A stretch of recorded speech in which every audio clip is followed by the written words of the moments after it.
ढाबा माश दाल बनाने के लिए पानी में नमक और हल्दी डालें और 1 गिलास माश की दाल को 2 घंटा भिगो लें और उसके बाद इस उबलते हुए पानी में माश की दाल को बॉईल कर लें अच्छी तरह से, ताकि ये गल जाए। क्योंकि जो हम मसाले डालेंगे उससे दाल को सख्त नहीं होना चाहिए, गला हुआ ही रहना चाहिए। तो ये बहुत मज़ेदार माश ढाबा दाल है। इंशाल्लाह ये रेसिपी भी हिट जाने वाली है।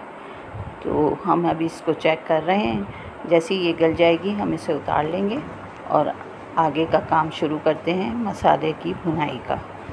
तो ये दाल तकरीबन गल चुकी है, तो ये देख लीजिए। अब मैं इसको उतार लेती हूँ और अब 1 कप घी या तेल जो आपको पसंद है डालिए और इसमें डाल देते हैं हम सबसे पहले लहसुन अदरक का पेस्ट 1 टेबल स्पून।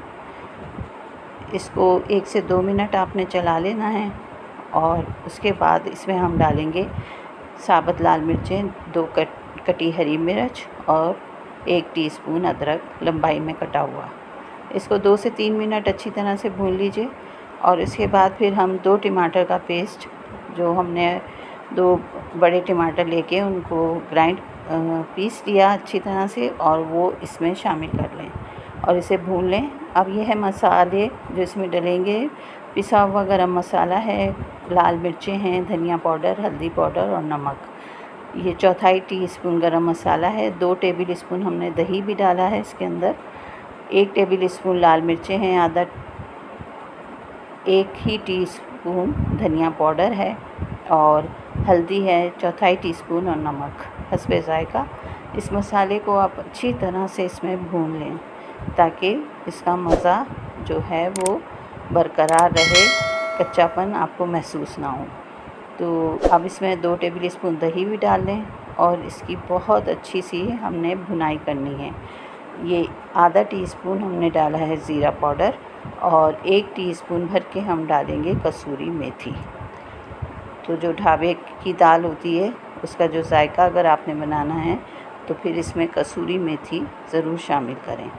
इसे खूब अच्छे से भून लें, घी अलग हो जाए और मसाला अच्छा सा भुन जाए और इसमें चमक सी आती है, तो ये मसाला भूनने की निशानी है। अब हम इसमें डाल देंगे दाल को अच्छी तरह से। ये देख लीजिए काफ़ी अच्छा हमने मसाला भुना है।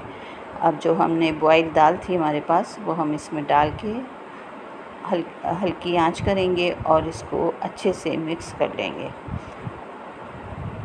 मसाले के अंदर इसको अच्छी तरह से हमने करना है मिक्स और फिर इसके ऊपर हम थोड़ी सी हरी मिर्च और अदरक को इस पर डाल के इसको दम पे रख देंगे 5 से 10 मिनट। अगर आपको लगता है कि दाल गली नहीं है तो थोड़ा सा आप पानी भी शामिल कर सकते हैं, लेकिन याद रहे कि इसकी खूबसूरती बरकरार रहनी चाहिए।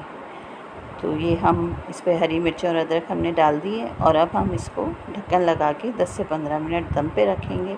और ये लीजिए हमारी माशाल्लाह से बहुत ही मज़ेदार ढाबा स्टाइल माश दाल तैयार है, जो देखने में जितनी खूबसूरत है खाने में उससे कहीं ज़्यादा मज़ेदार। तो ये रेसिपी भी आप झटपट बना लीजिए और बहुत आसान है अब माश की दाल बना लेना। तो कैसी लगी ये रेसिपी? अगर अच्छी लगी हो तो ज़रूर बताइएगा और दुआओं में रखिएगा याद। अल्लाह हाफ़िज़।